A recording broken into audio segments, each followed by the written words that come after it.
Tenía lo que buscaba, así que no había razón para continuar arriesgándome. Mis ojos se habían acostumbrado a la oscuridad. Caminé fuera del cuarto sin la necesidad de la linterna, cuando lo escuché. El mismo timbre de celular que escuché en el funeral. Busqué rápidamente a mi alrededor, pero solo sombras pude encontrar. Me percaté de que el sonido provenía de un lugar cercano, muy cercano. Me incliné, avanzando hasta la puerta trasera de la casa. Quería saber de dónde o de quién provenía, saber quién era el dueño de ese teléfono celular. Nadie más se encontraba en la casa al momento de entrar. Yo mismo revisé cada habitación, y algo raro ocurría con el sonido. No se movía. Contaba con un oído entrenado. Parecía que el sonido y su fuente no cambiaban de ubicación, como si solamente se encontraran en algún punto de la casa, observándome. Fue entonces que lo vi. Confundido, entre las sombras, dentro de la casa, me vio por una ventana mientras yo pasaba por fuera. Solo conseguí ver sus anteojos. Salté la reja. Claramente me notaba alterado, así que solamente acompañé a Fátima a su casa. Apenas pronuncié un par de palabras durante el camino. Incluso solo le comenté que encontré una agenda. De inmediato me fui a casa, pensando una y otra vez en lo ocurrido esa noche. El sillón de la sala me sirvió en ese momento. Tomé asiento y continuó mi reflexión acerca de los sucesos. No se encontraba nadie en la casa cuando entré, pensé. Fátima no vio a nadie entrar a la casa después de mí. Entonces, ¿quién era la persona con quien me había cruzado? Esa misma persona acudió al funeral. ¿Por qué no me detuvo dentro de la casa? Claro, él tuvo que entrar después de mí. De alguna forma, vio cuando yo entraba a hurtadillas y entró después. Pero si pudo verme, significa que tiene que ser un vecino, ya que también se encontraba en el funeral, es alguien cercano a la familia o al mismo Ramiro.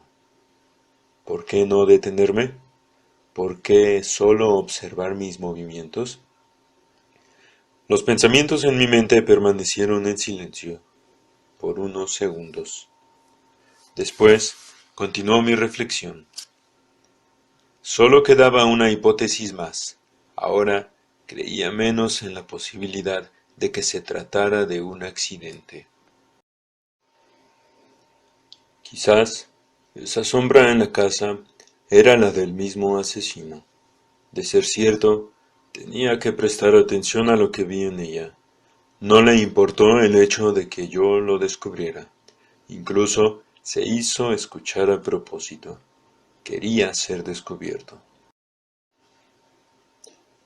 La vorágine había comenzado. En cierta manera yo la propicié. No podía detenerla, y esa maldad me había seguido. A casa. Me quedé dormido en el mismo sillón donde pensaba la noche anterior, incluso con la ropa puesta. A la mañana siguiente, al despertar, encendí el televisor, como hago todas las mañanas. Me puse de pie para ir a la habitación, y en ese momento vi un sobre que sin duda fue arrojado en algún punto de la noche por debajo de la puerta. Con cierto recelo lo recogí y lo abrí. Este solo contenía una hoja, un trozo de papel, con dos nombres escritos en ella, Fabián y Diana. Primero fui por la agenda. Sabía que aunque abriera la puerta, no encontraría ni remotamente a quien lo puso ahí. Abrí la agenda y, en efecto, encontré ambos nombres, teléfonos y direcciones. Cabía la posibilidad de que fueran los mismos que estuvieron con Ramiro la noche en que lo mataron. No era la letra de Fátima. Así que, ¿quién dejó esa nota? Solo dos personas sabían que investigaba la muerte de Ramiro, Fátima y la posible sombra del asesino. Podía asumir que yo tenía razón hasta demostrar lo contrario, así que seguí con mi teoría. El asesino me ha seguido a casa, y ahora hacía cosas que parecían no tener sentido. ¿Por qué en vez de callarme me alentaba dándome los nombres que buscaba? Sin duda, quería que yo continuara investigando. Me acercaba a descubrirlo, y él quería que lo encontrara. Yo, Sebastián Pertrés. En ese momento me di cuenta que era peligroso continuar inmiscuyendo a Fátima. Si el asesino pudo encontrarme, podía encontrarla a ella también, aunque, por lo que había descubierto, no me sorprendería que ella supiera de ella, por la cercanía con Ramiro, o incluso que ella misma ya lo hubiera visto antes, sin imaginar que fuera el asesino. Sin embargo, aún no podía tocar puertas vecinas a Ramiro. Necesitaba recabar información, así que esa misma noche me encontraba de pie fuera de la casa de Fabián. Decidí observar antes de hacer algún movimiento. Siendo sincero, pensé que si le había funcionado esto al asesino, también me serviría a mí. Pensar como él es entrar en su mente. Me repetía yo estas palabras como un dogma o un mantra. Solo había visto entrar a Fabián cerca de una hora atrás, llevando algunas cervezas. En ese momento era casi la medianoche. A estas alturas debía encontrarse ebrio y drogado ya. Sin mayor preámbulo, entré a su casa, usando la ganzúa nuevamente. Esta vez entré por la puerta de enfrente. Acomodé en mi cabeza la gorra que había encontrado en la azotea de la casa de la vecina. Yo vestía completamente de negro. Por si fuera poco, también puse la capucha de la chamarra sobre mi cabeza. Si el plan resultaba como esperaba, podía entrar y salir sin importar que Fabián me viera. De hecho, esa era justamente mi intención, que Fabián me viera.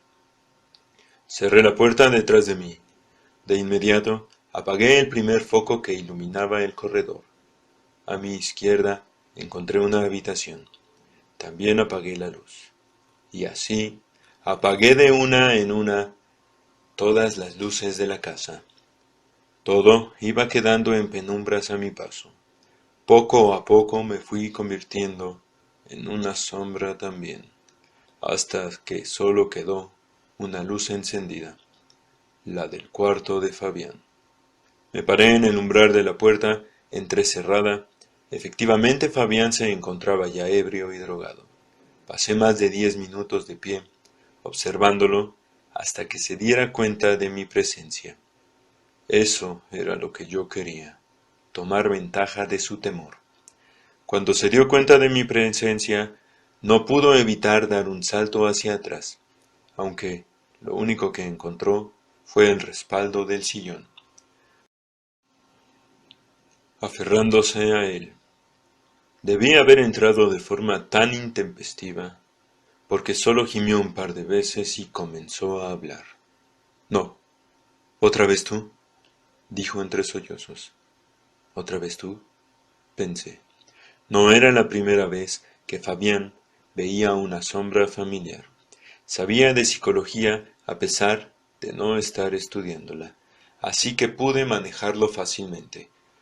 Comencé a hablar casi susurrando, modulando la voz un poco más grave y áspera. Soy la sombra de la muerte, mensajero del cosito. Aún no es el momento de que tu alma cruce, pero puedo hacerlo si quiero. Enviarte con tu creador o con su némesis. No, no, por favor, haré lo que me pidas, dijo. Él continuaba casi sin levantar la mirada. En un ataque entre ansiedad, angustia y pánico. Mientras hablaba, escudriñé con la mirada la habitación.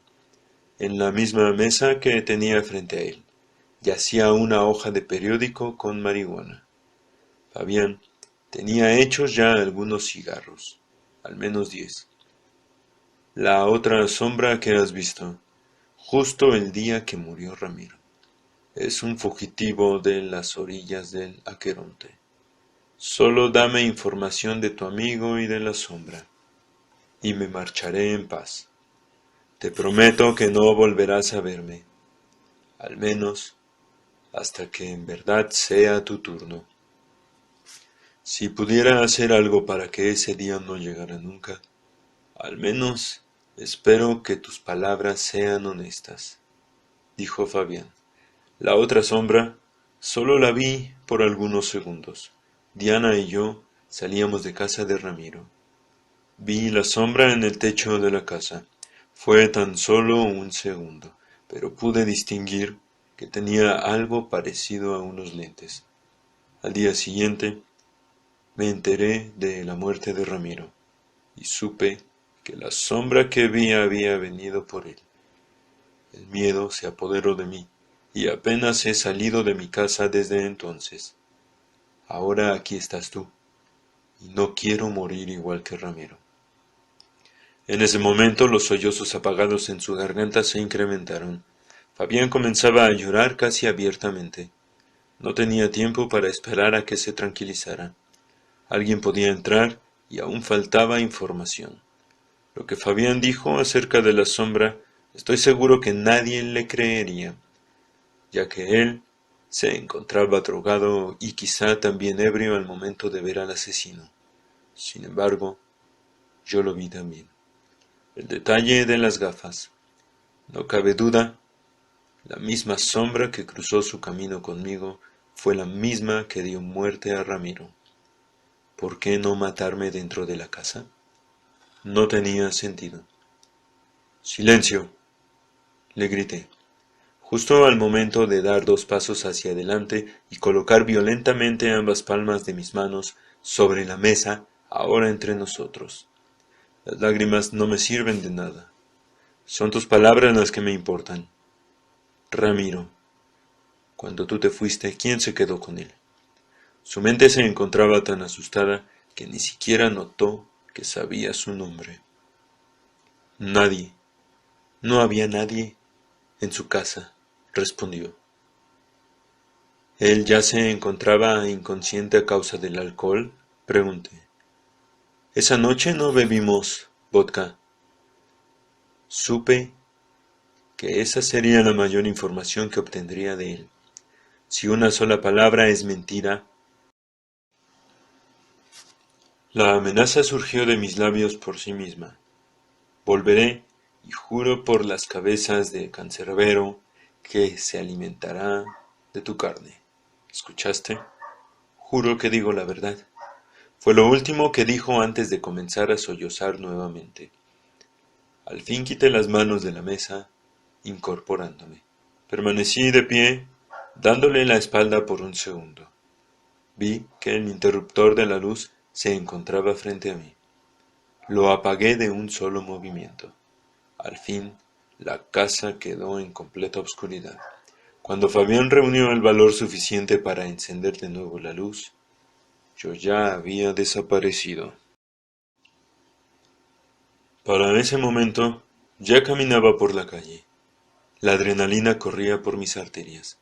Jamás había hecho algo semejante, y debo admitir que Fátima fue quien me dio la idea al haber entrado a mi casa. Precisamente me dirigía ahí, a casa. Continué caminando.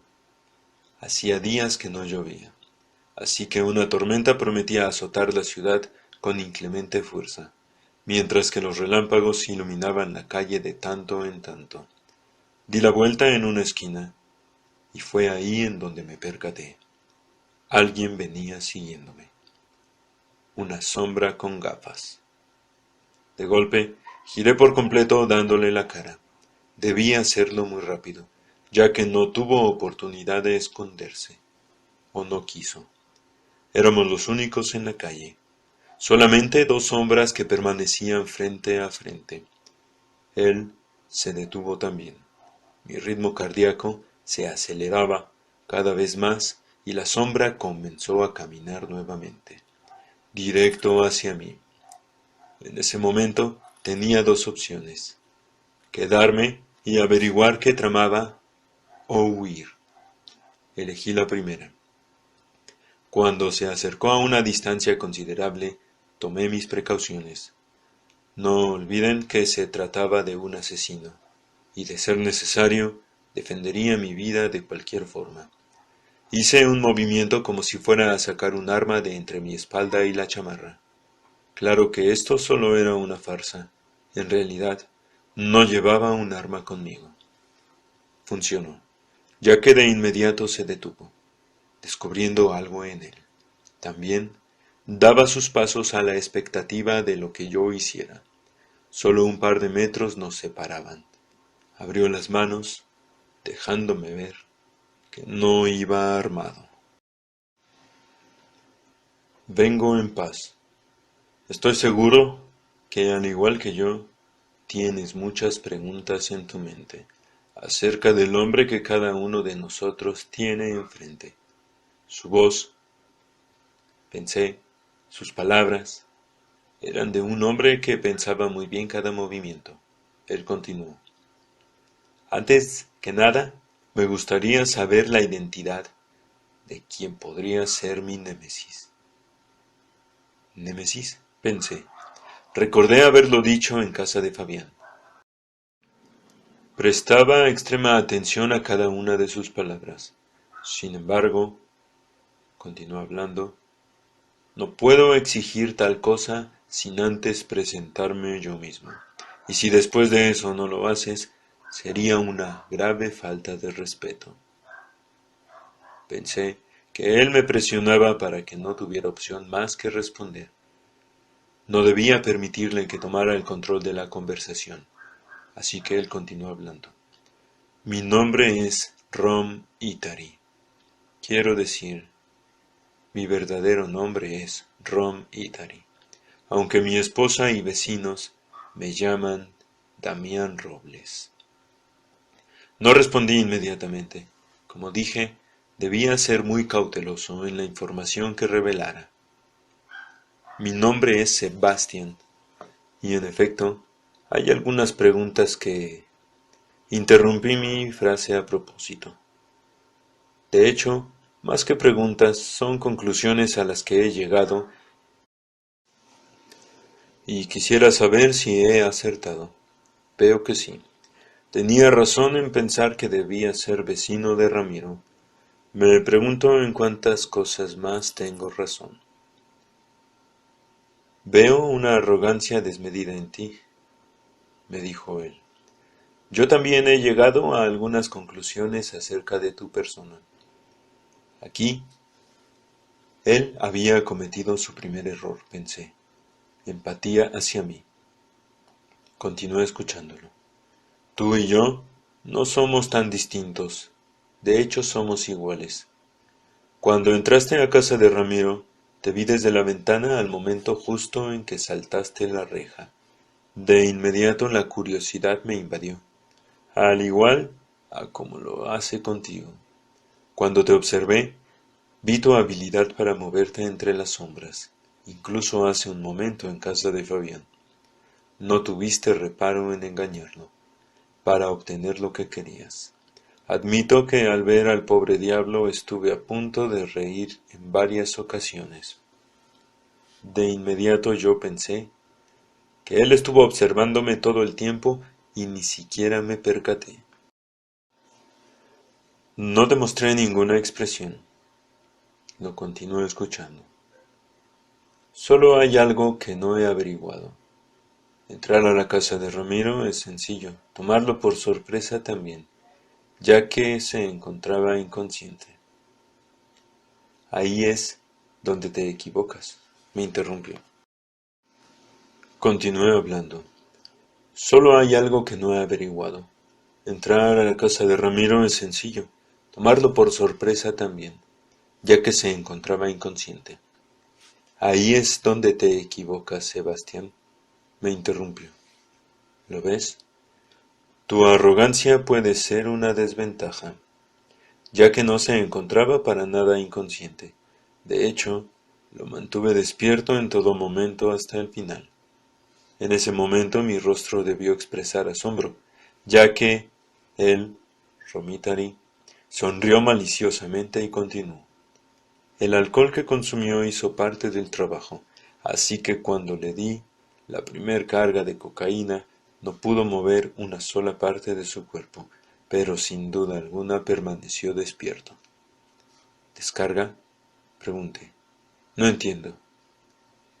Te daré un consejo, Sebastián. Debes aprender a unir bien cada pieza del rompecabezas. Al decir esto, arrojó algo hacia mí. No lo tomé. Simplemente dejé que cayera al suelo. Si se trataba del arma homicida, no quería mis huellas en el artefacto. Lo observé. Era un inhalador para el asma. Fue así como hiciste que la cocaína entrara en su sistema, una descarga directa en la nariz, y no pudo hacer nada para evitarlo.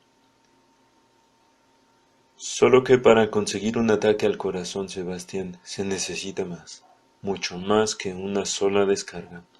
El pulso se acelera, la opresión en el pecho, y esos últimos segundos en los que las pupilas se dilatan, hasta que el corazón da su último latido y se detiene. Esto es algo que requiere de una gran cantidad de cocaína. Algo más. Recuerda, Sebastián, que ya que estás del otro lado de la balanza y quieres salvar a alguien, tienes que resolver el misterio mucho más aprisa que yo. Pensé que ahí fue donde yo cometí un error. Debí prestar más atención a la palabra salvar. Él continuó hablando. No has comprendido, ¿cierto, Itari? Voy a atraparte. Resolver el misterio, como dices tú, es lo único que me motiva en estos días, y realmente soy muy hábil. Ya lo verás. Lo hice rabiar con mis palabras, ya que claramente noté su cambio de expresión y la forma en que apretaba los puños.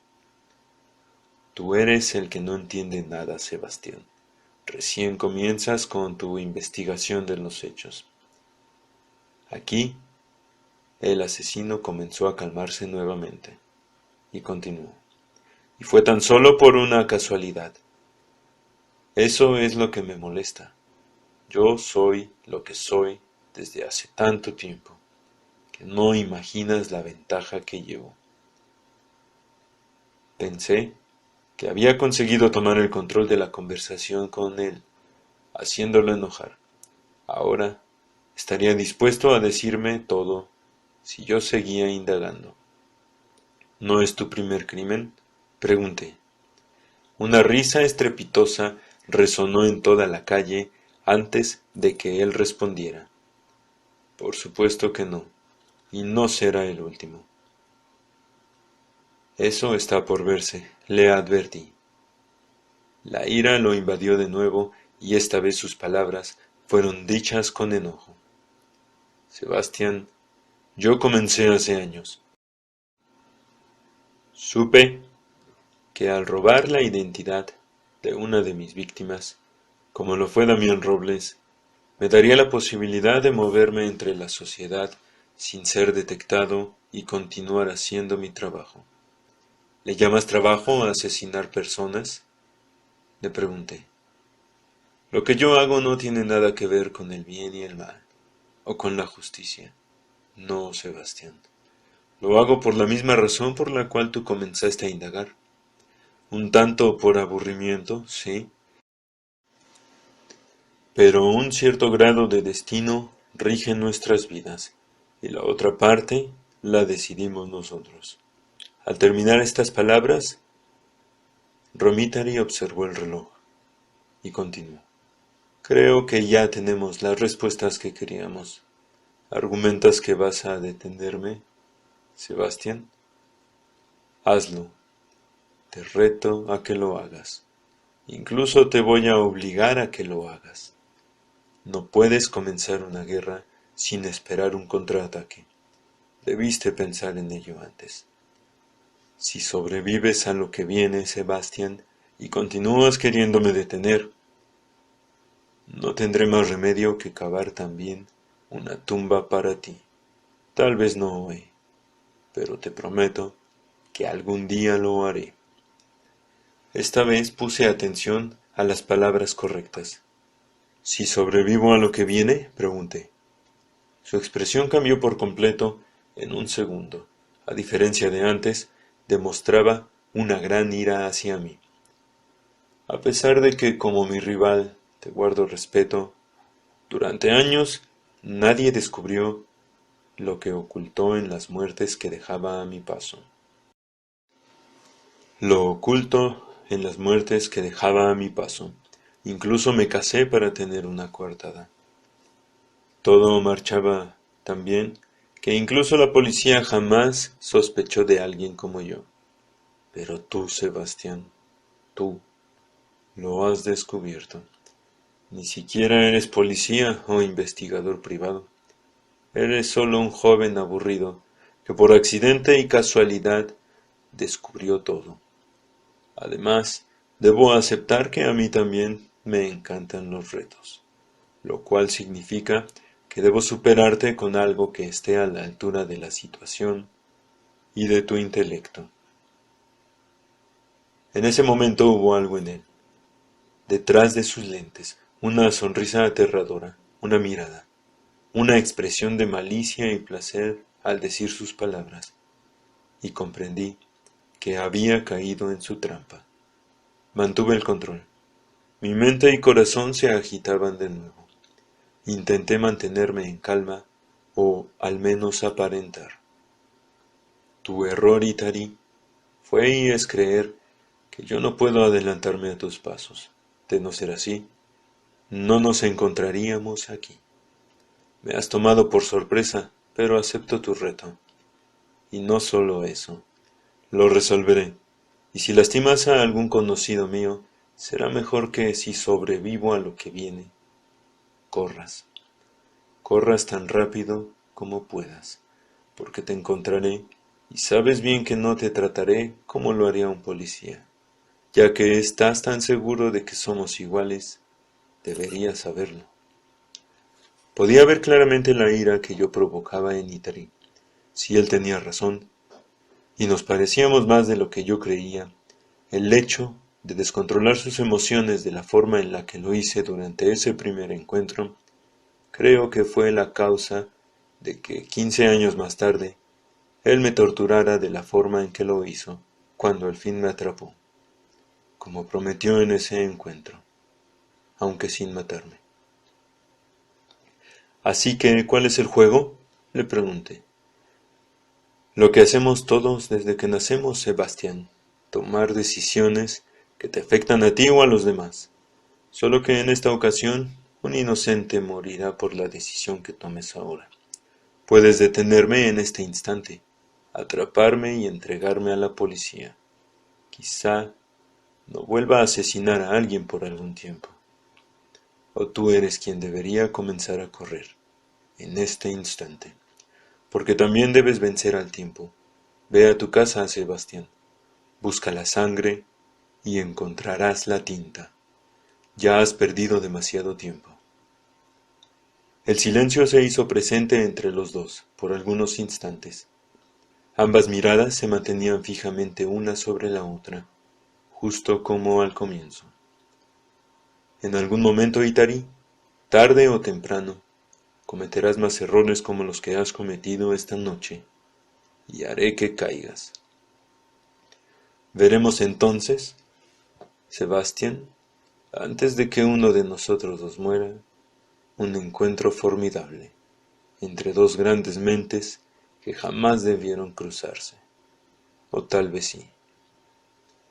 Recuerdo que a partir de ese momento quise ser lo más rápido posible, sobre todo después de que dijo estas palabras. La sangre que debes buscar es de Fátima.